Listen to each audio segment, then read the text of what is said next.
tweeted about are getting lamer and lamer. I walk into the grocery store and that's when I shout, hip hip hooray, asparagus is on sale today. Hip hip hooray, asparagus is on sale today.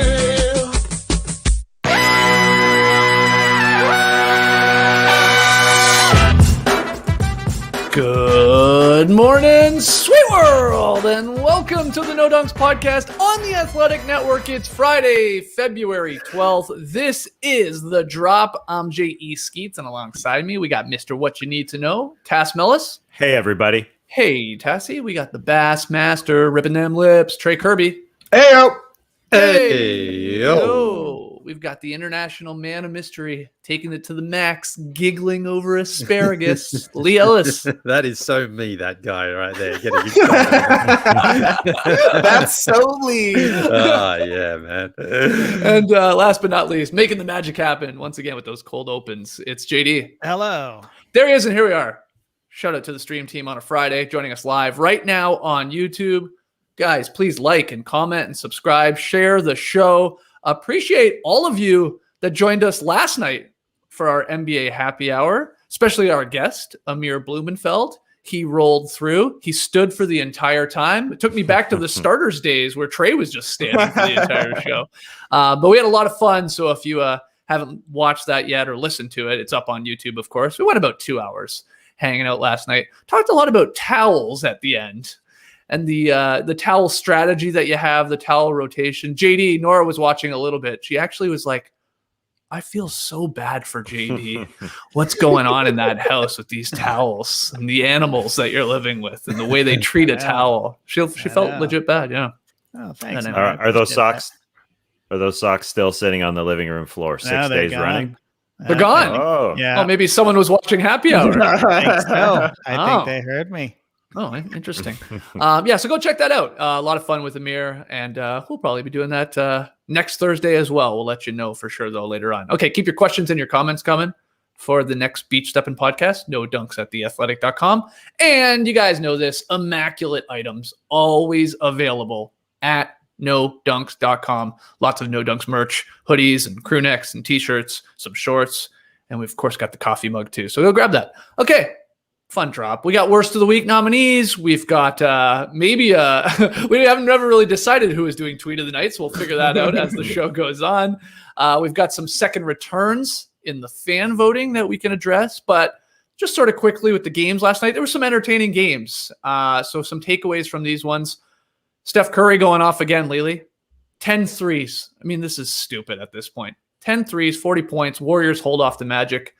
What's the big takeaway, Lily? Well, we're going to talk about the game, or do we want to get to the juicy stuff about whether or not Steph Curry has got himself a seat at the MVP table? Is he in the conversation for MVP? Because he's kind of been on the periphery there for a while. But I think right now, and Skeets, the other day when you asked the question on the show to myself and Trey, you said, let's say the season ended today, would Joel Embiid be the MVP? Right.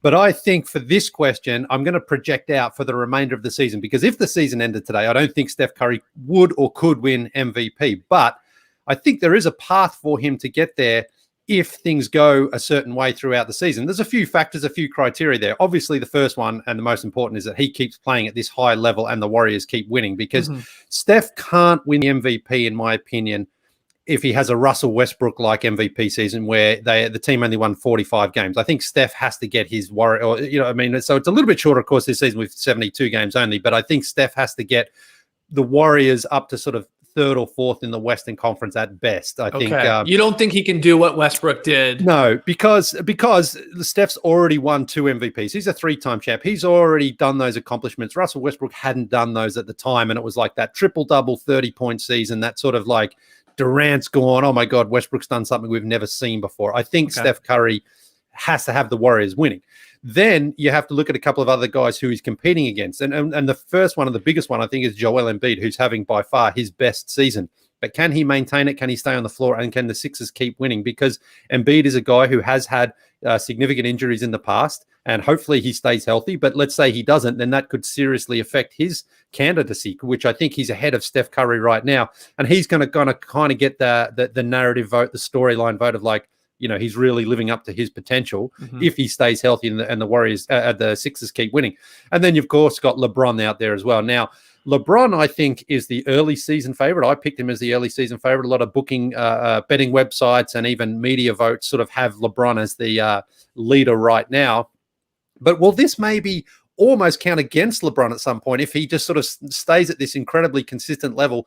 But if the Lakers cruise a little bit and maybe don't have that best record in the Western Conference, let's say they drop back to second or third, well, that maybe count against LeBron, where it's like, well, you've got a better team. We expected like great results from you, whereas the Warriors came into this season without Klay Thompson. And I think a lot of people immediately said, well, the Warriors can't win it now without Klay because he's such an important player for their team. So, will those sorts of things. And then you've got the other guys like Giannis, Nikola Jokic, Luka Doncic, those sort of guys. Like, where will their seasons end up? Giannis, we've kind of just dismissed him from contention this season. I think a lot of people, it's almost like it doesn't matter what numbers he puts up because he's won the last two, but the Bucks haven't done so well in the playoffs. And then you've got someone like Jokic, who's playing fantastic basketball, but the Nuggets aren't playing great basketball right now. So I think that affects him. And Doncic, everything about what the Mavericks does comes down to Doncic. And can the Mavericks get up high enough in the Western Conference? I don't think they can right now. But if they could, Doncic is going to get all the credit. So I think there's a lot of factors in play. But I think if Steph Curry continues this incredible hot streak,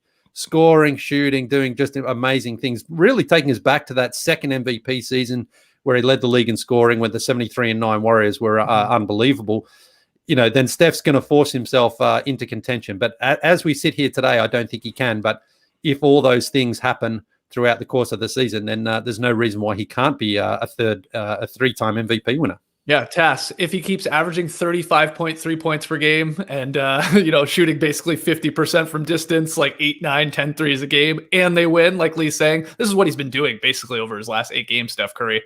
Yeah, he's in the conversation, right? He's at the table. And maybe, like Lee's saying, if he continues this rampant pace, he could pull this off and win a third. I think it's still unlikely because I agree with Lee on the wins. Like, I think the Warriors have to have a shocking amount of wins, especially in comparison to what we thought they might sort of follow when we came into the season with no Klay. But what do you think? Well, I don't know how high that win total has to be. I think the expectations have dropped after the way the Warriors started this season. And so everybody understands that it's Steph and not much else offensively as far as scoring the ball. So he has to do a ton. So I don't think he has to win. They have to win really, 45 games out of their 72. I don't think it has to be that high. I think it's all about the narrative you want to choose with the MVP vote. And I know that's kind of what happens every year, but there's so many good candidates this year. And it's such a weird season. I think it's just which path do you want to pick with your winner? And I think LeBron is sort of the default winner because there are too many freaking storylines right now. Like Joel Embiid, yeah, he's playing his best. Yeah, Nikola Jokic, Steph, obviously. There's so many sort of on a very high level. And then I think people will just say when they get their ballot, why not give it to a guy who's doing something at 36 that no one has ever done. He's won 4 MVPs. He's kind of got close the last couple seasons, especially last season. Why don't we just give it to him? So I think he could be the default winner. But I think Steph is totally legitimate. And, there's the storyline there. Like, where would the team be without him? So that's obviously strong. There's obviously going to be some nice headlines with that lead. But I think also part of it is just the numbers, man. That's why Steph, I think, is kind of overlooked. Sometimes we talk about the best in NBA history because it's about numbers and it's not about taking over, physically being dominant. But yeah, he hit 10 threes last night. Ho-hum. He's done it 17 times in his career. The next highest player to do that is Klay with 5. Like, it's just stuff that, the points go and they keep ticking up on the board because he's a freaking master. But it's not, it's not done like, previous MVP. So I think it's kind of overlooked still, even though we talk about him a lot, but he's tucked in at that table. He's on that chair and he's ready, knife fork up, ready to go until the end of the season. I don't see how he's gone from the table at any point, but there's just so many dudes at that table. I think the king is just going to be, flick the MVP at the end of the season because they all have real cases. And I think they're all going to be there till the end because everybody's really resting and chilling out. Like Joel Embiid, they've gotten smart and they rest him, and it's totally accepted in this year's NBA that everybody rests. D'Angelo Russell rests every 5 games, it seems like. There's an injury, but he rests. Like, everybody's resting, and I think LeBron's They'll not. just get to the season. No, yeah, that's true. That's true. He'll find some rest though. He might well. Where do you have Curry? Is he's at the table for you, Trey? I assume a small or big table. He's at this conference.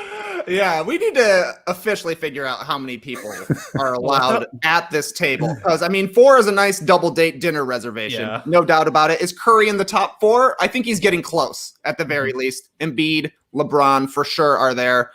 Jokic and Durant probably are in the mix. And then Curry, I think, is really knocking on the door with those guys because the Nuggets have started to struggle. And, Kevin Durant has missed a few games for the Nets. So certainly Curry is right there, especially when you consider that people are excited to put Damian Lillard into the MVP conversation as well. And what Steph Curry is doing is what Damian Lillard is doing with the Blazers. They're a team that's been their depth has been taken away by injuries, similar to the Warriors have.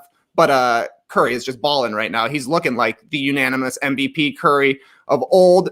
It's pretty funny to think that at the start of the season, people were saying, can this guy carry a team by himself anymore? Yes, obviously he can. He's still money from 3. Like Tass was saying, 17 times with 10 or more threes. Incredible stuff. Feels like it's going to happen a few more times this year. He could make a run at leading the league in scoring, I would imagine as well. And if that's the case, he's for sure going to be a top 5, top 4, maybe a top 3 candidate, depending on how many people are at the table. He's definitely coming to dinner. But it does feel like LeBron is going to be the one picking up the check at the end of the year, considering his coach is saying, yeah, don't worry. LeBron's got this. Order what you want.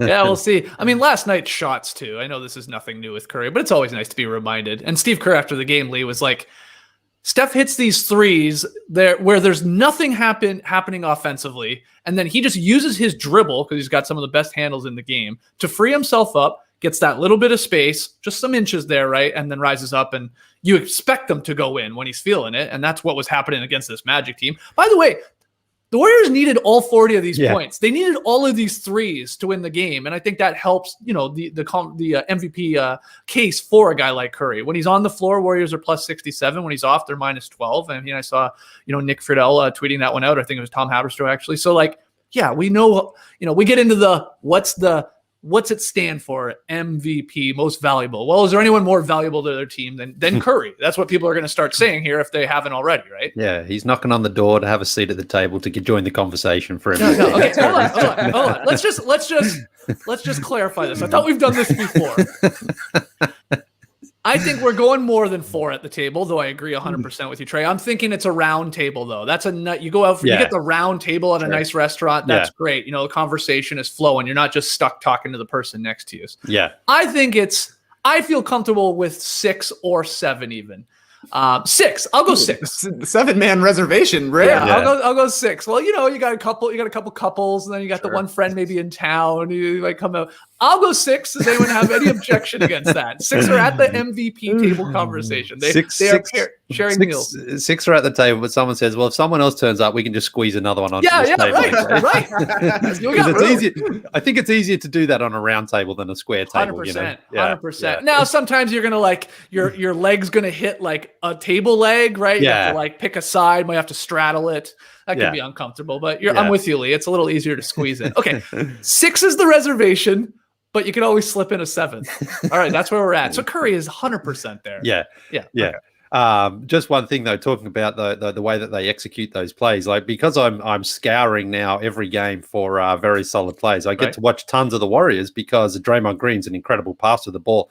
And the way that some of those other players for the Warriors, like Wiggins and like Oubre, a good couple of games, was setting really good screens for Steph, is really helping him as well, because he only needs a split second to get that ball, and he gets off with such a clean look. So, the Warriors are sort of making that offense listen, I'm not sure how much you can rely on those other guys, although Wiggins was a good again for them last night in the fourth quarter, but it's a little bit less predictable. Whereas with Steph, it's just get him the ball, set some good screens, and we'll take our chances that he's not most likely going to knock down those shots. And that's what he's been doing. And then you saw the Magic, all right, someone else has got to beat us here, guys. Someone else, anyone else. So they put a little bit more defensive pressure on him, but then other guys do step up. So that's kind of what the Warriors need is we know Steph can take us home, but let's see Wiggins and let's see Oubre come up and hit some big shots for themselves, because they're getting paid big bucks as well. Oubre's on $82 million this year, isn't he? The taxes, yeah, sure.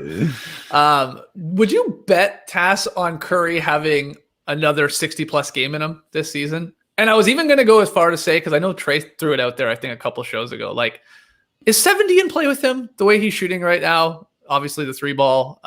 Like, what is it that far-fetched to think like he could do that? The Booker-like number?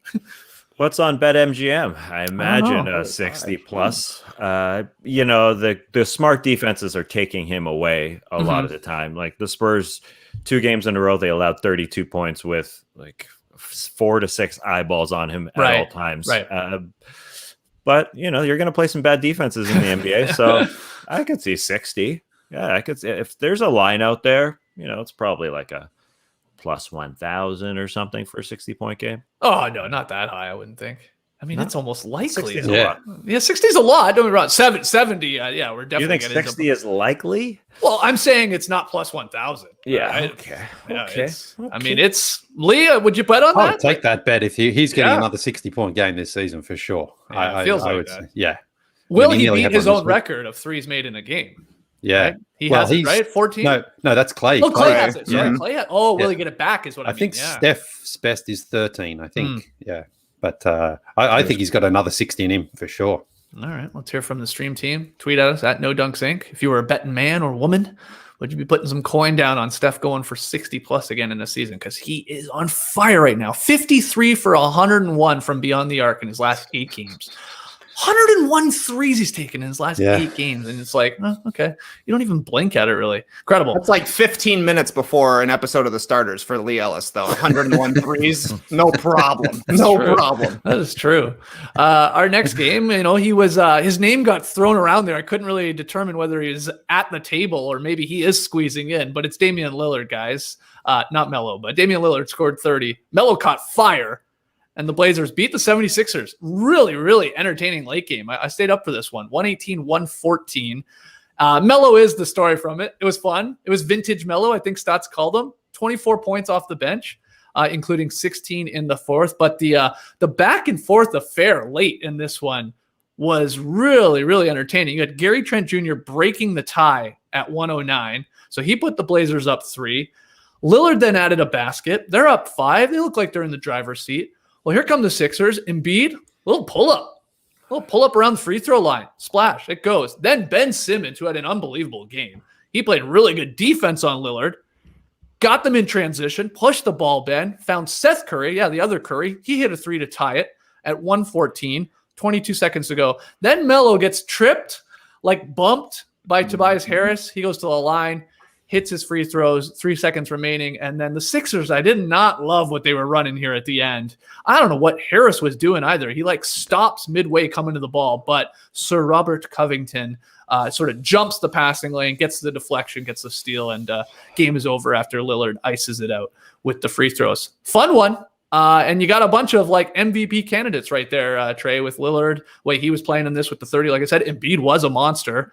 And Ben Simmons playing great. Not that he's an MVP, but good stuff there for Melo. Always fun to see him catch fire. I'll tell you that. Yeah, no doubt about it. Vintage Melo is fun to watch and much needed for the Blazers, especially on a night like you're saying. Ben Simmons was doing a great job of kind of taking Damian Lillard out of the game with CJ McCollum out with injury. Mm-hmm. The Blazers just need somebody that can fill it up from time to time. That was Gary Trent Jr. a little bit last night, and then Melo obviously was awesome. I felt bad last night on the happy hour. You asked me, you just asked me off the cuff, which 2 players would you like to see switch faces? And then you were mad at me that I didn't have an answer just already. No. You're like, how dare you? How dare you not have a face-off switch ready? The answer, though, is Carmelo Anthony and Lamelo Ball. Somebody tweeted it to us earlier today because I love to see it. We're already talking about, is LaMelo the new Melo? He's stealing the celebration, but Carmelo said no. I'm still Melo. Yeah. I'm still here. I'm still making threes, still hitting it to the head. Melo. Yes. Wow, JD. Yeah. Well done.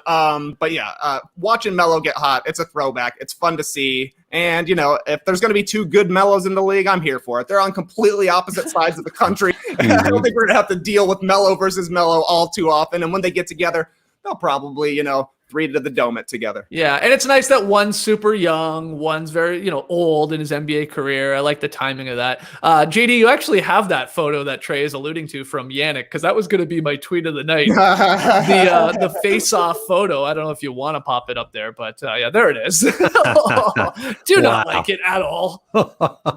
I like Carmelo's face on LaMelo's head more than the other way around, I'll say. Mhm. God, it's so weird when you look at that. Very weird. Yeah, we're showing for those listening, Yannick tweeting in a photo of literally just swapping faces with Carmelo Anthony and LaMelo Ball. It's as creepy as you think it would look. Anyway, anything to add to this game, Tass or Lee? Well, I just like when the Blazers win when Damian Lillard doesn't have a really good game. It just means that they're deep enough. Like he had, 6 of 21 from the floor. Ben Simmons was awesome guarding him and taking away his looks, but he got to the free throw line a ton. Basically half his points were from the free throw line. But when the Blazers can win, I mean, this is the kind of thing you didn't expect when CJ McCollum went out. He's having a career year and now he's out, but Carmelo Anthony to step in and be old classic Melo for a quarter where everything was going down. Even when he thought he was drawing a foul, he just throw it up that and was crazy. Hit the glass and go down. He's going to finish top 10 in scoring. And I know we know, I have numbers battering around in my head all day and they sometimes don't mean anything. But when you get top 10 all time in NBA in scoring, that's pretty neat. And he should get there. It could be this season. There's a chance, but probably next season. He'll stick around. He'll still be around hitting some shots. And I love those jerseys too. I know they look good. They do look good on the court. Yeah. I mean, everything looks good in Portland. That court is perfect. There was somebody on YouTube that said it looks like a Cleveland Browns jersey, which, okay, it does. It's kind of, that sort of neutral gray brown, but everybody kind of loves the Browns, I said, kind of. You feel sorry for the Browns. Hold on, let me go get my plunger as we're talking about all these Browns. Lee, we had the conversation about the MVP conversation, the table, how many people are at it. Is Ben Simmons at the Defensive Player of the Year bar rail? That's where we're going to set them up, okay? I mean, if he's not all first team defense this season, then I don't know what he has to do it. Yeah. He's incredible. He had that great block last night that led to transition 3 there from the Sixers. He's incredibly quick and athletic, and because of his size and the position he plays, he's very, very rarely outmatched. And you can switch him onto other defenders as well. He can defend the biggest guy or the smallest guy on a team because he's got that agility. So, I think his defense is still somewhat overlooked. But for me, he's easily one of the best defenders on ball, perimeter, wherever you want to put him in the game. He's as good as anybody. Just denying his opponent because he's so big and strong as well. Like guys just can't beat him off the dribble. I mean, I think Lillard it was last night sort of shook him to get one shot off, but that's different as far as if you go into the body and then try to body a guy. You just can't do it. You can't move him. So I think he's great, and I think he deserves. Certainly, I think Rudy Gobert is the favorite for that award, and I think it's his to lose from now, given everything going on with the Jazz. But Simmons has to get a little bit more recognition than he's gotten in the past. Yeah, the only obstacle for Simmons getting a Defensive Player of the Year is that he's a perimeter player, and it seems to go to big guys. But on a night-in, night-out basis, he's the most impactful perimeter defender in the league for me because, like Lee's saying, he can do it all. He can be an inside guy. He can be an outside guy. Kawhi Leonard, if you need a one-on-one lockdown situation, that's probably still the guy you're taking. Yeah. But every single night, Simmons is bringing it defensively. And Skeets, yeah, you're right. They had a bit of a what are we running here moment there at the end of the game. But I do like the look of the Sixers in the crunch time a little bit more than they have in the past. They can get Embiid the ball in the post, which is a huge improvement. That was not always the case. He's making quick decisions. You saw him hit Ben Simmons in the lane for a layup. And I think that's big too, that Ben Simmons is there in the lane, ready to finish at the rim in the fourth quarter. Because, we've seen so many times where he's just happy to get the ball away from his hands so he doesn't get fouled and go to the free throw line. He had another post move finish that I thought was nice. Joel Embiid is being a little bit more patient. It's not just going to be a 3 from the top of the key off 100 pump fakes. He's being real patient, getting to that mid-range jumper. Very weird to think that Daryl Morey is the GM on this team and saying, oh man, all we're going to do is see Simmons and Embiid shooting all these threes.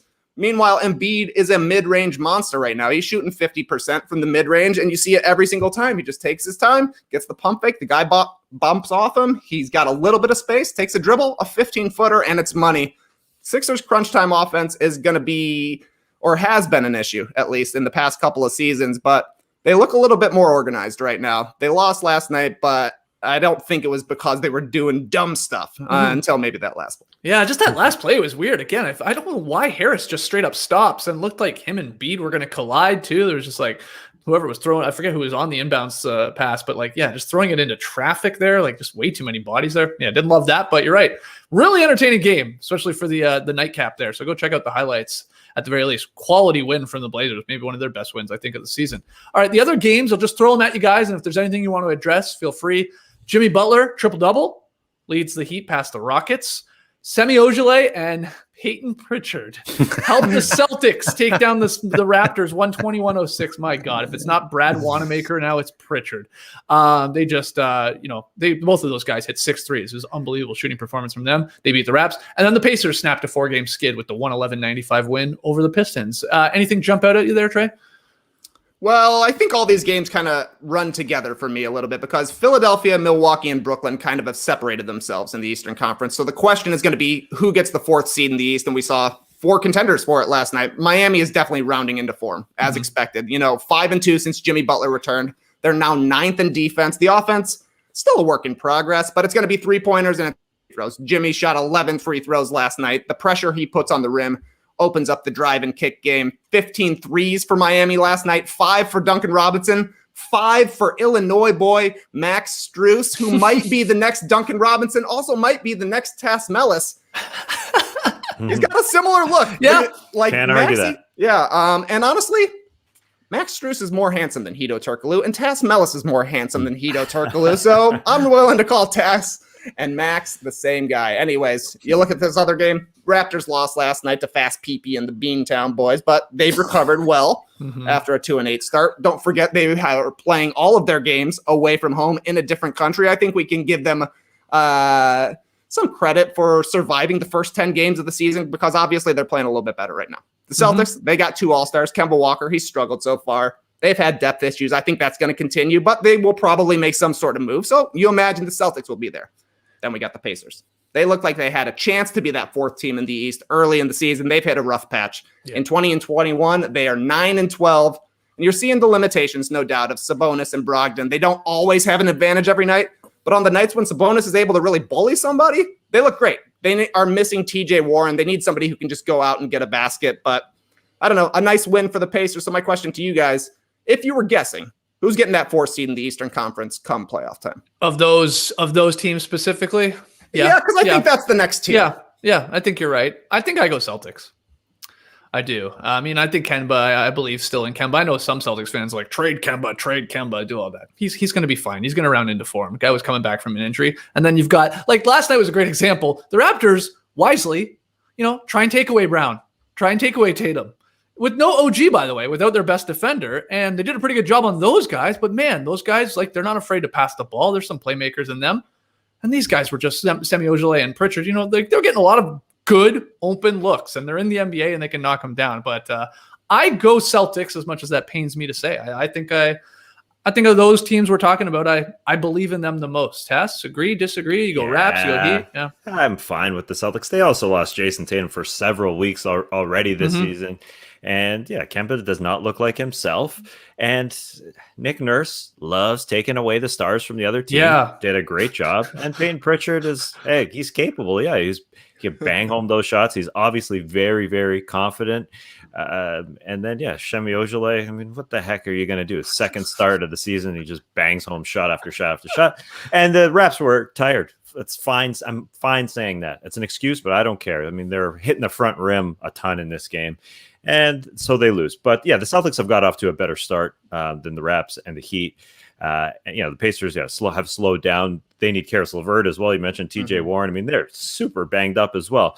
But it's good to see the Heat alive and the Raps alive. At least all these teams are, rounding into form. It's been a freaking weird year, guys coming in and out of the lineup, but it felt right to see some guy no one's ever heard of in Max Strus, weird spelling of his name, his 16th game of his season, or of his career, I should say, and has this monstrous game where he has just dropping shot after shot after shot. Did you guys see the line?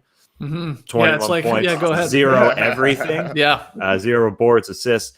First guy to do that since Katino Mobley like 14 years ago. Wow. With 21 points and nothing across the board. Wow. Impressive. Yeah. It's tough to do. Yeah. It's hard. It's very hard to do. For a rebound not to fall into your know. hand for just passing the ball to someone who hits a three. It's what counts as an assist these days is I know. You basically just have to let go of the ball and the other guy has to grab it and score it, and that counts as an assist. Yeah. He just runs corner to corner, that guy, and hits shots. But the Heat know what they're doing. And it was ugly. It was super ugly, but it's good to see the Heat be like themselves. Like the end of the game, Trey mentioned their end of game execution. It's ugly. They miss shots and then they just go get the rebound, but they're out fighting teams, and that's what they're going to do the rest of the season. Yeah, Lily, just to finish this conversation, do you agree with Tass and I? Is it the Celtics of that bunch? Because it is weird to think all those teams that Trey is saying there that were playing last night, 3 of these teams might lose in the first round. That's going to be a blow, right? It's possible is what I'm getting at. Very possible, I think. So which team of those 4 do you pick? Yeah, the Celtics for sure. I mean, between Brown and Tatum last night, they had 27 shots for 29 points. Any other game, especially against a good team like the Raptors, you would say, well, the Celtics is going to lose that game if they can't get that sort of production out of their stars. But other guys did step up, and that's a good sign for the Celtics. They've got some depth, but they will have 2 All-Stars, so they've got that superstar talent. It's just that their only problem for me is in the middle. They've got a little bit of a problem there at the center. And will Danny Ainge make a move, or will he be reported to make a move? What will happen come trade deadline? But I think while Jason Tatum's on the court, the Celtics, they're as good as anyone else pretty much in the Eastern Conference. So I think he's that good. He wasn't that good last night, but he's shown that this year. Where's he at the table? We haven't talked about him being at the table. No, he missed too much time there. But too much time. He might show up. He might be late to the dinner. When he was playing, he was in that conversation. But he missed some time there. So, but and the Heat. I mean, you guys have pretty much covered it there. But they're just winning ugly and dirty and grimy. Four straight wins for the Heat. That's all they do. They just know how. Doesn't matter how close the game is. The Heat seem to always be ahead when it counts. One more thing with Pritchard. This nickname. Fast PP. What am I missing with this? Like, I know it's a weird Celtics Twitter and all that, but it does. Obviously, it stands for his initials, I assume, but it is so bad. That's one of the worst nicknames of all time. Am I crazy? Yeah, it's pretty brutal. Because the Celtics fans, the Beantown boys, they want you to say fast PP, nice and slow. You're separating the PP, but if you say it like a fool and you say fast pee-pee, it's really bad. So that's why I say good either way. But he is fast. He is fast. He's fast, and his initials are pee-pee. So clearly that's the only possible nickname for him. It's just again, they were calling him 8 Mile, right, for a while too, or that was in play because he's looking like Eminem. He's white. Yeah, because he's white too. Yeah, but both are not great. But fast PP, I just hate how it looks. I hate saying it. It's but hey, I think it's almost so bad now that people are. Yeah, that's good. So, what can I say? The Beantown boys. They destroyed the Raps there, but Tass is right. They had an excuse. They were tired. It was back-to-back. I think it was their 5th game in 7 nights, wasn't it? In 5 different cities or something like that. Yeah, and it was just announced that they're going to stay the rest of the season in Tampa, and they're not moving back to Toronto because that was the hope that things would be better. And now Kyle Lowry says now we can all get settled in a little bit, which is, it is a tough season for them. But, sure. I'm sure they'll be fine, and I'm sure Payton Pritchard will be fine, although he was doing his post-game Zoom in a car after the game. Yeah. Was he driving? You can't do that. Maybe he had a driver. I don't think Fast PP wants anybody to drive him. I think he's driving his own car. Let me throw up this photo of Max Strus here because I just Googled Max Strus because look how handsome he is. Yeah, he is a handsome man, isn't he? This is his DePaul days. He's got to go back to this look. He's far more handsome than me. This long hair. Now he's got a short hair look. He's got the shorter vibe. Look at that. All right. That's who we were talking about. That's Max Strus. Yeah, save that for later, JD. Yeah, sexy time. Come back to that. 43% from 3 right now, though. He literally could be the next Duncan Robinson, a guy that they just found who is nowhere, who can shoot threes. That's all that the Heat look for, right? Compete on defense, be in the right spot, and jack the threes. He's doing it so far. He played at a tiny school in Illinois. Lewis University, Division II, before going to DePaul. Shout out to the Illinois boys. Wow. What a week it's been for the Illinois boys. Yeah. It feels Get them like on your teams. Every Yeah. show, there's someone else that's balling out from Illinois. You got to start collecting the Illinois boys on Top Shot, eh? Get a nice showcase going, maybe. That's right. That's Yeah. right. I got the Fred VanVleet, the star of the Yeah. collection so far. I mean, an Anthony Davis would be huge, but I hear Skeets talking about every single Canadian player. I'm like, are you kidding me? There's more players from one state. Yeah, I got to bring up these Illinois boys. No, that's fun. So I you- love it. You can showcase guys from wherever, like you just put them in a. Yeah, it's a basically the showcase. equivalent of what you were doing with your sexy cards there, Yep. making your binder like, oh, here's all my Calgary Flames. Yeah, it's like, Dapper Labs. yeah, man, Brilliant. Thought They're about so it all. smart. They are so smart. Just making the user-generated content. Wow. That's right. That's right. We're gonna get to the second All-Star vote returns, but first, quick break. Hear from our sponsor. I got my Raycon wireless earbuds this week. It was perfect because I'm moving and I packed my other ones somewhere. So Raycon filled the gap. And I don't think they're giving their starting spot back. You can't lose your starting spot because you got packed with the spices, one would say. But mine are gone. The Raycons are popped into the ears. And as you guys know, they're tiny. My other chunkers were always ready to fall out like they were the Leaning Tower of Pisa. They're always like big ones are ready to just topple over. But these ones, they're so small. And then I got to business. I headed back to my old house, put the tarp on the outdoor furniture. Nice. I think we're getting a lot of rain this season, which is great. I hate the dry seasons. You got to have a nice green grass like I'm a Boston Celtic. But then, it also helps financially. The water bill goes down, and it really helps the summer. And good news, though, Raycons won't break the bank either. Why are you talking like this? I don't know. 'Cause I feel I was like, Acons. Acons. Well, I was just getting into my old man mode, and I'm an old Canadian man all of a sudden. Right. Raycons won't break the bank, and they won't turn you into a 68-year-old man either. It's great sound starting at half the price of other premium audio brands. Raycon's offering 15% off all their products for our listeners. And here's what you got to do to get it. Go to buyraycon.com/nodunks. That's it. You'll get 15% off your entire Raycon order. So feel free to grab a pair and a spare. I like how the copywriter tailored this one for us. We love a good rhyme. We'll take any rhyme here on the show. That's 15% off at buyraycon.com/nodunks. Buyraycon.com/nodunks.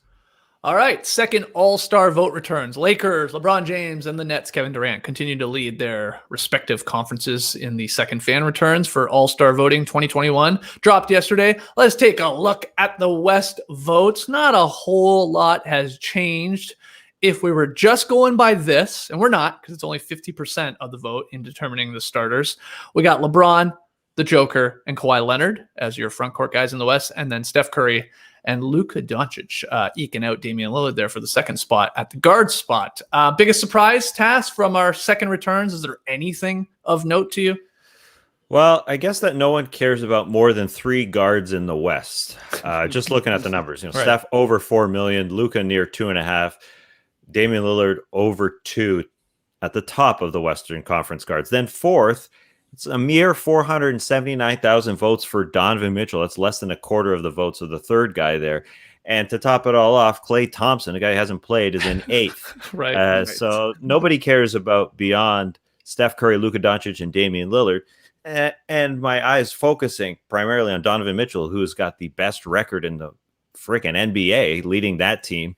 And then Booker and Chris Paul, a bunch of guys below him. But just shocking that only those 3 guys, because it seems like there's, as far as the voting goes, it's pretty accurate. But as far as who the best players have been this season, but Dono definitely deserves a little bit of love. I guess that's just the media markets not talking about, or the media, mainstream media, I guess I should say, not talking about the Utah Jazz. I think that's the biggest thing to take away from it, because the Jazz are very, very good. And we're trying to talk about them more here, but no one's listening. I guess. Oh, Lee just went on a Utah Jazz podcast. He's trying to talk up Dono, aren't you? Or are you just talking Ingles the entire time? Well, a little bit of both, yeah. Indeed. There was plenty of talk there about the Jazz on the Jazz podcast, as you would expect. That will come out later today. Check my socials for details. Oh, but it is kind of funny, though, that the team with the best record, great defense, great offense, and I think they are going to have 2 All-Stars in Mitchell and Gobert Mm-hmm. isn't even close. I mean, that's not a huge surprise that he's not in that top 10. Because centers, tend to not, do all that well in the voting. It's surprising that he's not top 10, like not above Carmelo Anthony. Wow. I mean, that's, he just doesn't get that sort of fan love. But I'd be very, very surprised if the Jazz, where things stand today, don't have 2 All-Stars. I think the coaches, Mitchell, absolutely certain. And I think Gobert is too. Definitely. Yeah, I think you're right. I don't think they get a third in Conley. Maybe right now he's out a little bit too, but I know you would like to get him in there, Lily. It's fine. He's played great. I just don't think he will ultimately make it. He'll continue his streak of never making an All-Star game. And I say that's even better for his legacy, to be the best player of all time to never make an All-Star game. The new Rod Strickland. Yeah, exactly. We'll remember it. He'll always come up. We would always be talking about him. I actually think it hurts his legacy a little bit if he actually just snuck in one, because then we wouldn't talk about him as much. Fair enough. Yeah, I mean, I'm being truthful there. But the races here in the West, it's really like all that's left to decide is the third forward, is it Kawhi or Anthony Davis? Because that's a somewhat of a close race. Though, of course, the players are going to have a bit of a say. And who else I always forget? The media will have a bit of a say. So I think it will be Kawhi as the third guy. And then Luka or Lillard. That one's a little more intriguing. Even if Luka has the 50% of the fan vote, I think the players would lean towards Lillard. My gut says that. And the media, that one's probably a toss-up. That one, I have no idea which way it would go. I guess it could be there for the taking still. If somebody goes on a little hot streak here, still have a bit of time before those votes are cast. So we'll ultimately see. Okay, let's move over to the East.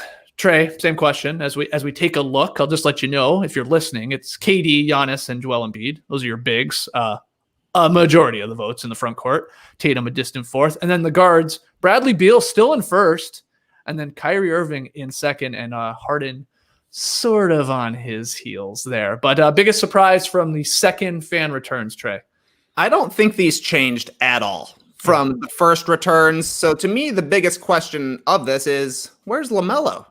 I wonder if it's just a case of being behind a week. LaMelo kind of finished his first full week of starting in the middle of last week. So I don't know when they actually call the data, like we're chopping it off here for the returns, but him not being in the top 10, I think is a little bit surprising. He's obviously got a huge social media following. A lot of this voting is taking place online, and he's been a major story in the NBA for this entire week. So maybe when we're talking third returns, we'll see LaMelo, down at the bottom near Fred VanVleet and Russell Westbrook, because at the very least, he's been more impressive than Russell Westbrook. He's been more impressive than Derrick Rose. Colin Sexton had a nice start to the season, but LaMelo's a guy that's obviously in the news a lot right now. He is at least competing with Gordon Hayward to see which of the Charlotte Hornets might be an all-star pick during the game. And so, yeah, I was a little surprised to not see LaMelo, though not really because I don't know when the timeline is. Right? So, but I assume he will make it to the top 10 by the time we actually get to the All-Star game.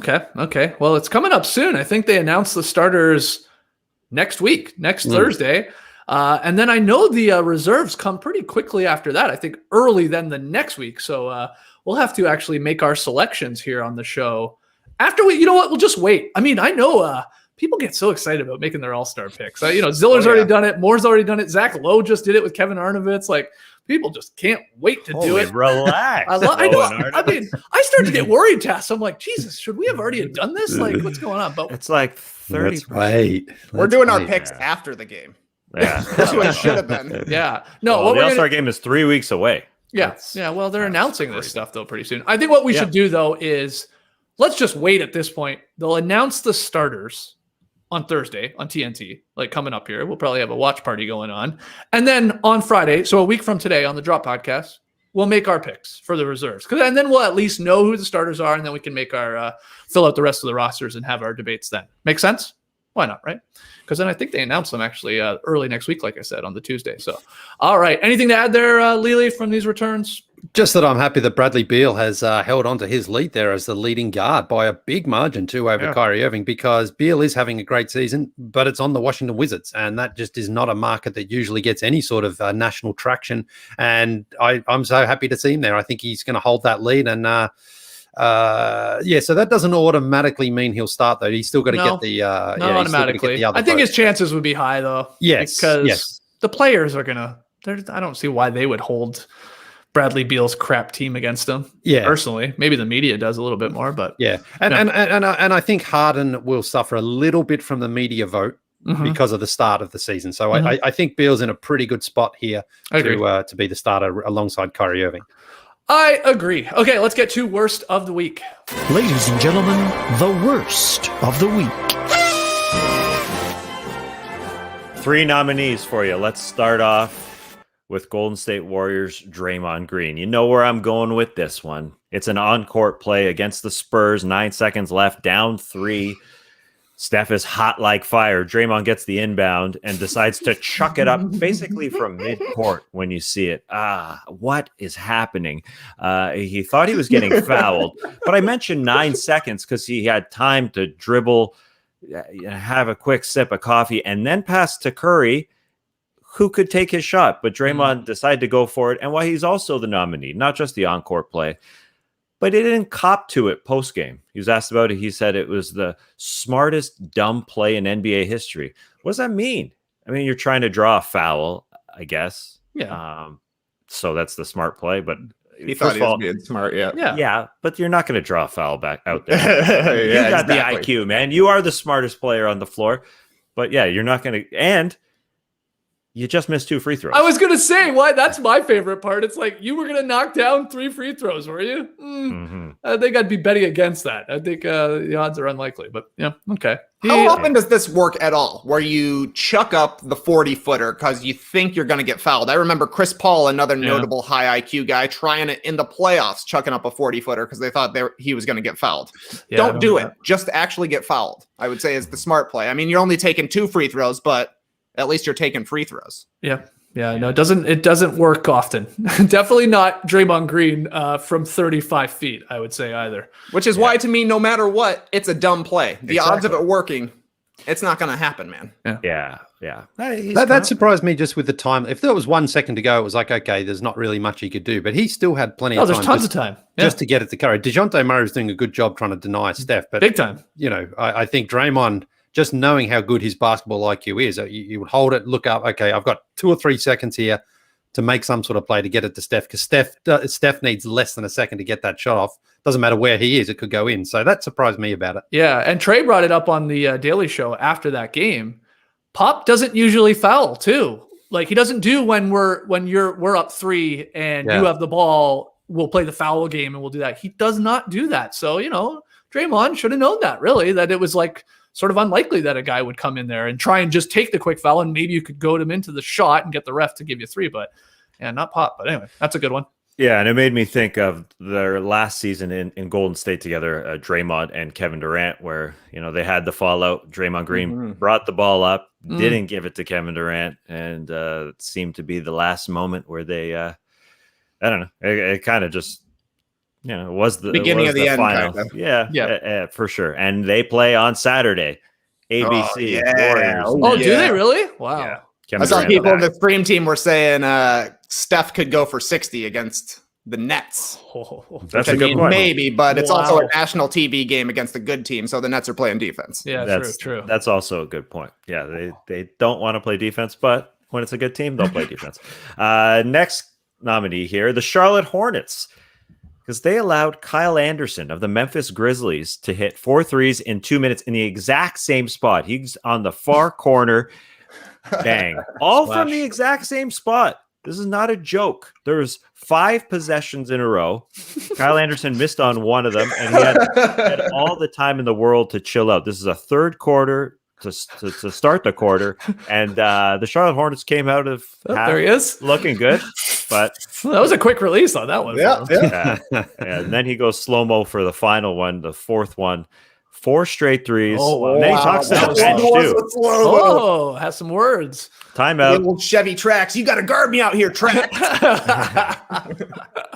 The game was over at that point. They couldn't come back after that. And yeah, when a guy hits 4 threes from the exact same spot, come on, man. Ooh, yeah. That's a good one. bad. Okay, nice one. Final one here.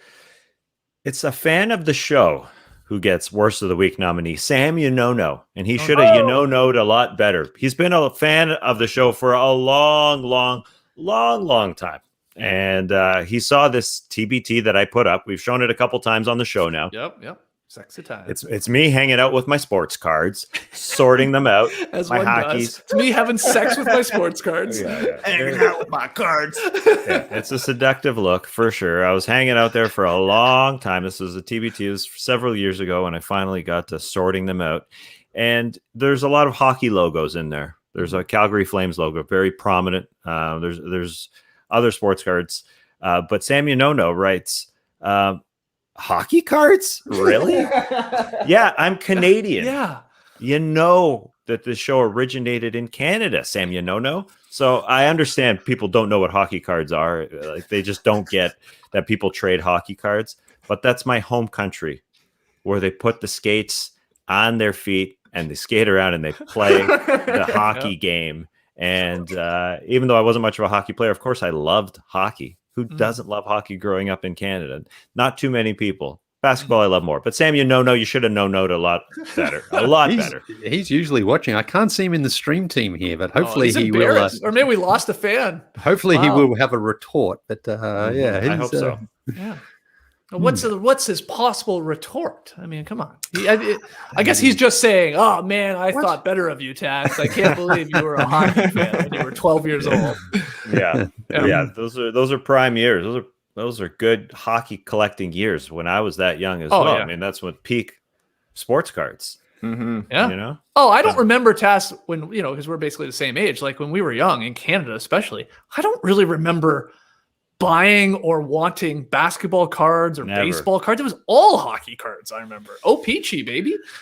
Not where I lived. Yeah. I mean, it wasn't America. I guess America, Skybox were around in the US, but they weren't baseball cards, I guess, in terms of rankings. And what are the American cards rankings in the 90s, Trey?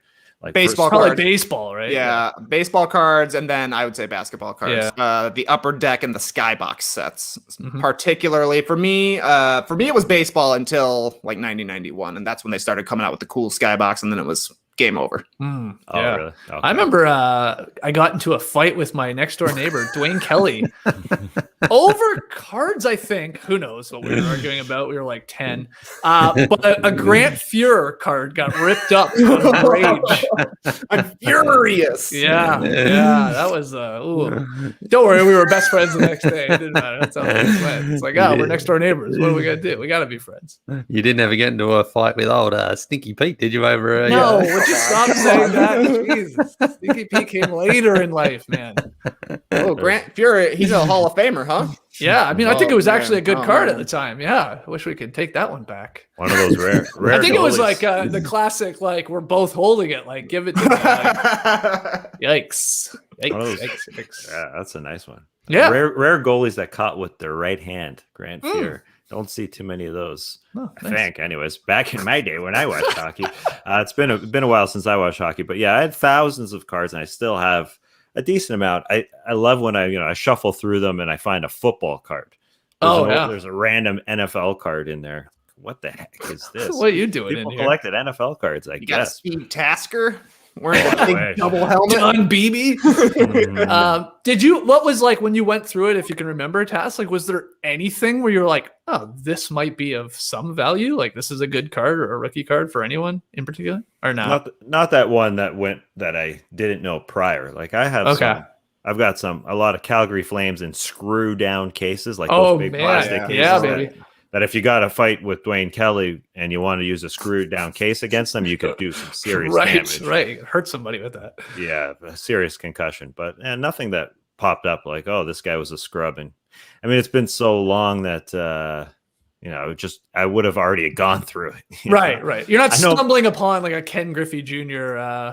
rookie card. Or I have a Ken Griffey Jr. I had the whole set. I went. Oh, there you go. I collected that 1 through 800. There you go. You got the whole set? Yeah. Oh, look at this guy. Wow. Not buying a box. You know. When this guy grinded it. I talks appreciate cards, that. when this guy talks cards, it's always shirt off. Let's get sexy. Let's rock our cards. Man. Yeah. I might wear my John Olerud hard hat, but nothing else. My hard helmet. Yeah. Yeah. the little cup you would get ice cream in. Okay. Okay. Great stuff. Sorry, Sam, for being one of the worst of the week nominees. Let's get to tweet of the night. And like I said, it's up in the air. Who's even going to take this? But JD, hit the music. Tweet of the night. Tweet of the night. Wow. Twitter. We left it on happy hour last night. I mean, there was some like negotiations going on. Like Tass was asking Lee, and then we were like, "Hey, what about JD? He hasn't done it." And I'm like, "You know what? Technically, I did a top 5. Should I do it?" Anyway, we left it, I think, at saying, "Hey, everybody come with a good tweet, and we'll just figure it out on the fly." So, does anyone want to get started, Tass? Like, do you want to just like jump in with your tweet of the night, and then we will determine whether we just leave it or somebody else will try and one up you? Yeah. Yeah. Okay. Let's start us off.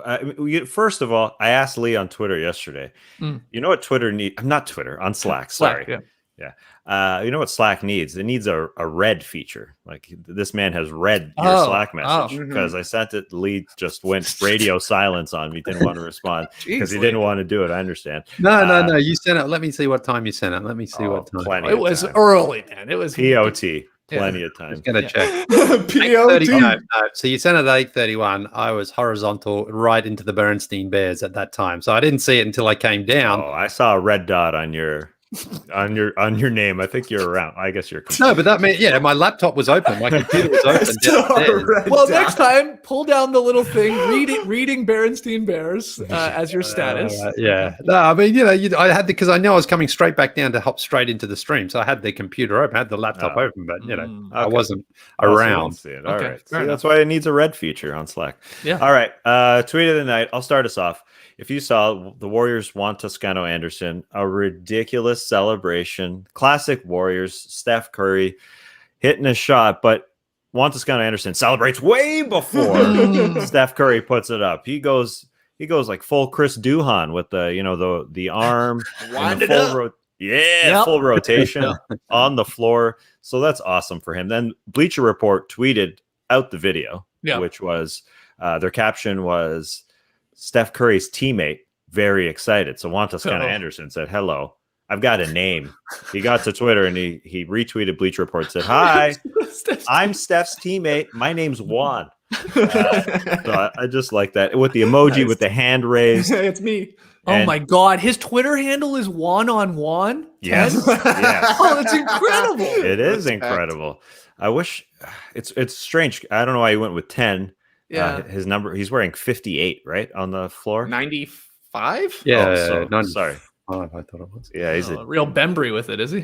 He's a defensive lineman out there with the 90. But, I wish it was 1-on-1 95. Who cares? 1-on-1 is great. Yeah, I wanted to point that out too. So just a great little exchange there from Juan. Hi, I'm Steph's teammate. Okay, that's good. That's a great good. tweet. I mean, I'm going to sit this one out. I already played my card anyway with that weird mellow face swap thing from Yannick. But Lee, do you want to try and one up Tass, or do you want to let it lie? Let him have it. I'm happy to let it lie. I did have one, but it's not as good as that. Okay. So, Okay. yeah, perfect. Okay, Trey? What do you want? You want one, Skates? You want one? You tell me, man. You know the tweet. All right, here we go. Oh, wow. This tweet comes to you from No Dunk Sink. Which NBA player would you least want to fall on you? We asked that question on our Twitter. Yep. A lot of great responses. We nailed the majority of responses. You see a lot of people were voting for Zion. A lot of people coming through for Boban. Yep. But my favorite answer was somebody who shouted out an old Illinois boy, Thomas Hamilton, who they said the Rockets broadcast used to call Thomas Hamilton two sandwiches. This was a massive man. He was like listed at 6'2", 330 pounds. They called this guy two sandwiches on the broadcast. We were talking about having 6 or 5 6-inch subs on happy hour, but 2 sandwiches. I would not like to have that guy fall on me either. Fair enough. Yeah. All right. What was his real name again? You said something. Thomas Hamilton. Thomas Hamilton. Oh, he's on Broadway. My name is Thomas Hamilton. Call me 2 sandwiches. All right, that's good. Yeah, we had a lot of great responses to that. There was a lot of Taco Falls too. I saw. Oh yeah. Yeah, just a lot of course, big dudes that you wouldn't want falling on you. JD, I want to bring you in here. I know you might have a tweet too. Anything? Oh, I'm always prepared. I try to be prepared. Good for but you. First of all, Lee, did you really have a tweet? Because you didn't send me one. That's mine was a verbal one because it was Bill Russell. Like you've seen them, they're going around lately, the Jordan and Tom Brady, with their rings, and then you just have Bill Russell's great on Twitter. And he just tweeted out that picture of him, where he's like that. Yep. Says, you're getting closer. That's all. Oh, that's good. It's his birthday, I believe, today. I think that's right. Yeah. It was. I think was it yesterday or today? But I saw the photo of him with like 1 million candles on it. So happy birthday to the great Bill Russell. Okay, but you didn't send the tweet in to. No, I did. I sort of thought I know someone else is going to have a better one, and I can just say mine because we've all seen that photo. We've all seen the photo. A visual tweet. Well, listen. I'm thinking about our audio listeners as well. I'm like, that doesn't matter. Oh yeah, now you are. Yes. Interesting. JD, do you want to add me to the worst of the week nominees? Because I brought this upon you. Like, no. I could have easily just done tweet of the week, but now I'm making. So who's doing tweet on Monday then? Let's get this settled right now. God. JD, I know JD. Well, JD likes to have the whole weekend to get one. So do you want it on Monday? No, because I'm about to do one now. So I need some buffer. So I'll do Monday. I'll do Monday. I'll do Monday. All right. So my tweet comes from Terry was taken Terry was taken, and he or she tweeted, no dunks, you have to bring back the Melo drop for tomorrow. Okay, so Melo went off. We get these all the time. And then specifically at me, please bring it. That's nice. That's nice. It's fine, but it's polite. It's polite. It's people love it. Here it is. Melo. Yes. But I have to confess something. I hate that drop. I've always hated it. What?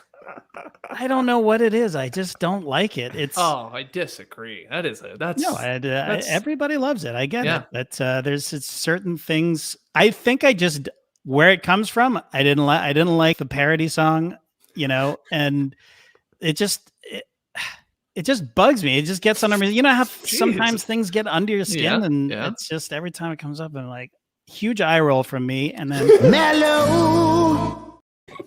And that, it's just people are going to be so excited to hear that again, though. Oh yeah, they were going crazy in the chat when I played it. It was just like, okay, it's a drop. I don't know. Can you go get a swim up bar looking good? I really like that one back in our life. Can I get it? I mean, I can. Well, yeah, it's possible. Right? No, I don't mean right this second. I'll tweet at you and ask and say please, but okay, please. Perfect. That'll be my tweet of the night next week. So just wait for my tweet it, and then I'll create one, and then that'll be that's perfect. Awesome. Maybe we can reach out to Cam Stewart and get a photo of him at a swim up bar, which has to exist. Right? I mean, it's got to be out there. I'll ask Gabe too. Maybe he has it. Cam had a waterproof camera that was strapped to his wrist that he pulled up to the swim up bar with. Oh, yeah. Sure.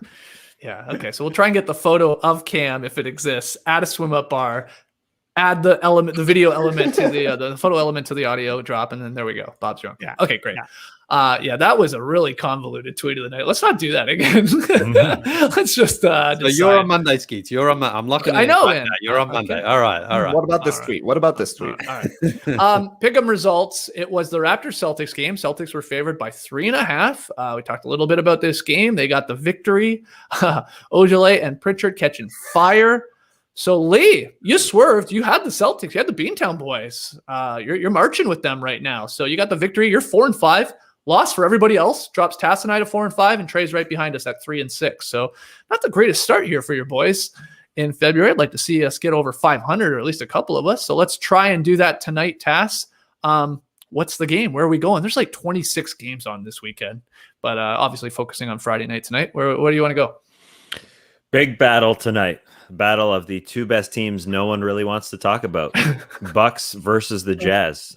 Jazz are 1 in the West, and a team that's getting pretty close to number 1 in the East. I believe they're 1.5 back of the Philadelphia 76ers in Utah, which is important. The Bucks are traveling. They are on their road swing, but played pretty well until that loss on Wednesday night against the Phoenix Suns when Giannis had 47 and almost won them the game at the end. So Bucks versus the Jazz. Nice. Trace, start us up.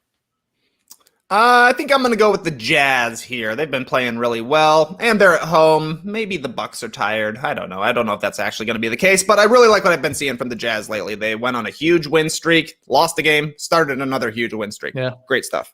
I am locking in the Jazz for sure. Isn't this like a no-brainer? It's a Friday night. The Utah Jazz will dominate the Bucks tonight, and we will not be here to talk about it because we won't have a podcast tomorrow. This one, I'm going Utah 1.5. That's it. Yeah, that's what's going to happen here, Lily. Are you going with us? Yeah, no Drew Holiday, but no Mike Conley for the Jazz. Kind of cancels each other out. The Jazz have just been playing pretty convincing basketball lately. I think they've got, 1.5 points, you said, Tass? Yep. Mm-hmm. I think they got 2 points in them. So, yeah, Jazz. Cassie, I just swerve. I just don't like. I don't like a 4-man. Yep, so right. I'll No take one the likes Bucks. a 4-man. Okay. No one likes a 4-man. Yeah. Who knows? Who the heck knows? But the Bucks have been playing very well. But yeah, Drew Holiday not being able to guard Donovan Mitchell. It hurt the other night when he couldn't guard Chris Paul and Devin Booker, but maybe they've learned. Maybe the Bucks have learned. Okay. Tass taking the Bucks. Tass taking Milwaukee. Everybody else has Utah to win by 2 or more. Good luck. Okay, let's end with a little rapid fire fun. I'll ask the questions this week. After it was reported that the Mavericks had not played the national anthem this season, the NBA issued a statement basically saying, F that noise, you're all playing it. And Mark Cuban's response was, okay. Now, this is obviously a somewhat serious issue, and many people have strong opinions about whether we should keep or axe the tradition of playing the anthem.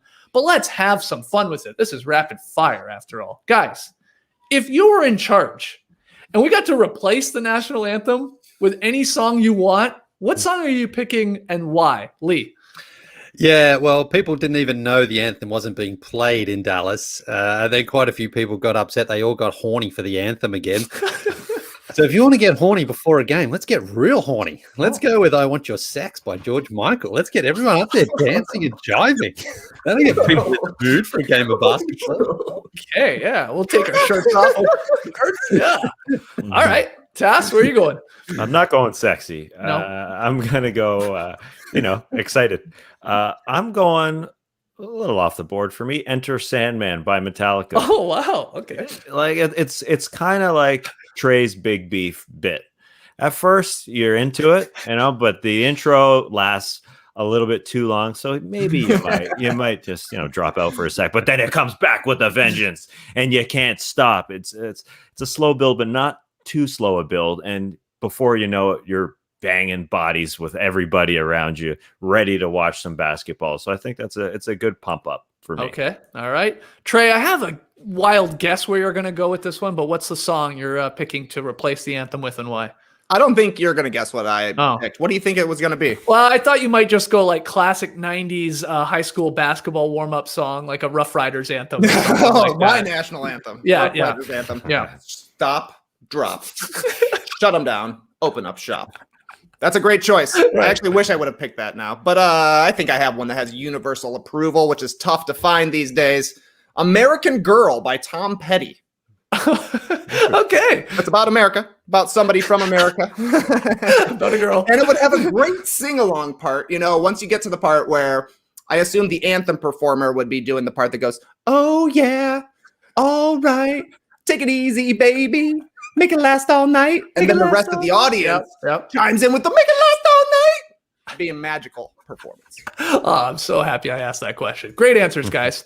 Next one. The Raptors announced Thursday, Tass slipped this into the show, that they will finish the 2020-21 season in Tampa, Florida, because of ongoing border restrictions due to the pandemic and mindful of public safety measures in Canada. Team has decided they will just continue to play their home games down south. So we all miss home. We haven't been home in a long time. I say home. I know Trey's an Illinois boy, but he lived in Toronto for a long time. We obviously all did. Guys, what will be the first thing you do when you are allowed to safely travel to Toronto again? And I don't want see friends and family. That's a no-brainer, Lee. I want something, something maybe specific to the city. What are you doing? Well, first off, I hope I'm allowed back into the country because my current visa has expired, so I'm going to have to get that taken care of. Okay. I'm going to the Danforth. I'm going to Libretto Pizza. I'm having the duck confit pizza. And if that's not open, I'm going to Barn Me Boys and I'm getting the duck little barn me that they have there. This guy just wants some duck. Big duck energy. As soon as I get my passport stamped, I'm just ordering straight away and saying to the taxi, just take me straight to Libretto's. I'll go to the hotel or the house where I'm staying afterwards. Those pizzas are amazing. All right. This guy getting me hungry here lately. I love it. Tass, what are you doing? First thing you're doing in Toronto once we can go back. I'll join you on the Danforth, Lee. I'm going to have myself a night. I probably won't go to Libretto's, but I'll go to Mizes for some good Greek food because we struggle for that here in Atlanta. Sometimes you go to a little tzatziki pump or what you think would be a tzatziki pump, and all you get is ranch sauce. There's many mistakes being made here in Atlanta when it comes to Greek food. So I'm going to Mizes. A tzatziki pump, yeah. There's a restaurant here with a full vat of what you would believe would be tzatziki, like one of those what you think is a ketchup pump. Like, yeah, sure. There's so much of that white creamy sauce in there. It's so popular, but it's freaking ranch at a Greek restaurant. This ain't middle of America where everybody loves the ranch. We're in a Greek restaurant, right, and you get ranch. Anyway, so I'm going to Mizes. All right, I can't believe the tzatziki pump didn't come up during our splooge talk on NBA Happy Hour last night. It almost did. And then I'm going for a pair at Athens Bakery with a tis pie, and then we'll break some glasses as we drink ouzo into 1 a.m. That's when they call it on Danforth. They say we're going home. Yeah, we're old enough. That's late for us. That's at this pretty point. good. Okay, that's a great one. Trey, what are you doing first thing in Toronto? I'm getting food too. I just want to be walking down the street 3 a.m. in the morning, stop in for a shawarma somewhere. Oh man, shawarma. You don't have a quick shawarma place around here. The last time I had shawarma was making it myself out of Danielle's cookbook. An incredible recipe. Turned out great. But I had to make it, and I don't got the pickling vegetable skills that you're getting inside of Alibaba's a good one, I suppose. There's a bunch of different shawarma shops, but the various sauces, they tend to have more of a vat rather than a pump, but different sauces for different plosses, like I say. So give me a shawarma. All right, great answers. Final one. The Daily Ding's Dave DeFore introduced the concept of the Athletic Podcast universe this week. And Trey said that I was Thanos because I threatened to snap my fingers and destroy the NBA Happy Hour if we didn't reach 30,000 subscribers. Now, luckily we did. Happy Hour went off without a hitch. Again, had a blast. Go check it out. But if I'm Thanos and that makes me the supervillain, I want to know what that makes you guys in the, of course, Marvel universe. So we're doing this a little differently. Lee, which Marvel character is Tass? I'm going all visual with this one because of the TBT that Tass posted yesterday. And I found the absorbing man, Carl the Crusher Greer. What? The absorbing man. I Googled Marvel characters and I thought, I'm not just going to go with one of the obvious ones. I want to dig a little deeper. And I thought, based on what we saw yesterday from Tassie, I think this is him. Okay. So, the Crusher. JD, can you fill in the blank here on this guy? Is this a real character? Like, who is this? I don't. Never heard of him. It's real. When I saw this, I thought it was Sandman for some reason, but no, it's that's the absorbing man. Yeah, he appeared in Marvel Agents of S.H.I.E.L.D. Season 2, Episode 1. Maybe this is a bit like Egghead in Batman, where they just ran out of characters and they're like, all right, yeah, let's just go with that. That guy absorbs old 90s hockey cards and gets stronger and stronger. That's his superpower. I see the resemblance. Okay. Hey, it's your answer. Now, Tass, which Marvel character is Trey? I vacillated between two options here. Captain America, being a classic, being the only American on this show, it makes sense, but it doesn't really fit the personality, I think. So I don't always do the right thing. Yeah, right. Who does? Personality-wise, this isn't a perfect match, but more Groot because he's big and burly. I love it. Yeah, he's woodsy. He could get a Carhartt sponsorship like Trey. voiced by Vin Diesel. Right. 100% catchphrases. It's perfect. I am Carhartt. Oh, that's a good answer. Oh, he likes it too, so he's all in on it. All right, finish this off here, Trey. Which Marvel character is Lee?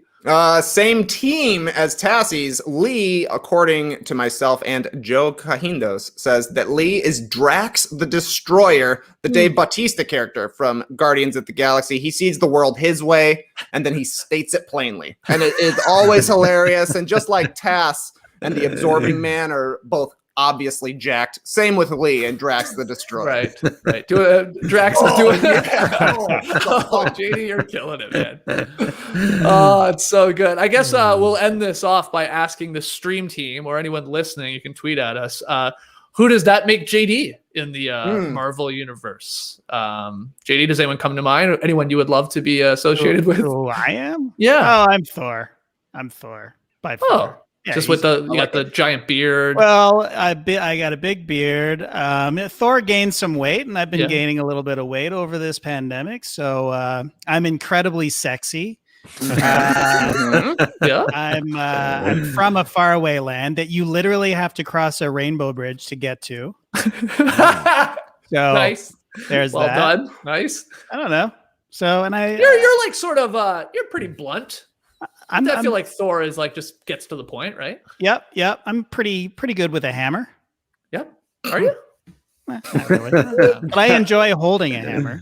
No, that counts. All right. So you do have godlike powers of production. I would say as well. You actually have skills compared to the rest of us. Earthlings running around with crossbows, bows and arrows, and a knife.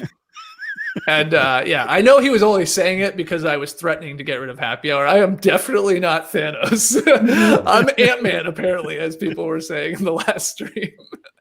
Which, yeah, sure. But hey, he's the funniest. He's by far the funniest. I like Ant-Man. Well, he does get huge, too, doesn't he? Yeah. I forgot about that part. Oh, that's cool. All right. That's it. Let's wrap it up there. Rapid fire fun. Thanks so much for joining us again for another Drop Podcast. New No Dunks items. Well, somewhat new. We always got new items coming, so keep your eye on it. NoDunks.com. You got hoodies, t-shirts, shorts, mugs. Got to rep the brand. And if you do, take a photo, add us on Instagram or Twitter, and we'll hit you with the retweet. We'll share it for sure. Treat yourself to an athletic subscription. Go to theathletic.com/nodunks. $3.99 a month for the best damn sports writing in the world. Be a part of the podcast, athletic podcast universe, as Dave DeFore has called it. I love it. Who's Dave DeFore? Great question. Yeah, I'll have to think on that one over the weekend. He's a defender of the galaxy. Okay. Sure. Better than Absorbing Man. Kind of resembles Absorbing Man. Right? Yeah. Is that Dave DeFore? I can see him as Dave Bautista's character too. Oh, right. Yeah. Right. Okay. So yeah, go get that subscription, theathletic.com/nodunk, so they know that we sent you $3.99 a month. Again, continue to like and comment and subscribe and share the YouTube show, the channel with all of your friends. We really appreciate it. Nice to be over 30,000. Now we make our march to 40,000. Thanks for joining us, Clipper Bro. You heard it here first. Have a great time. Turn up. Love you guys. Awesome. Thanks for joining us. And remember, Dave Bautista's first name is Dave. I just had to Google that because he goes by Batista now. And it just seems like he doesn't have another name. And now he's one of those guys now. But he used to be Dave Bautista. Am I right, WWE guys? I guess he went by Batista there too. Yeah. I mean, people called him at times Dave Bautista, I guess. Yeah. Happy International Dave Day, everyone. Embrace the weekend, people.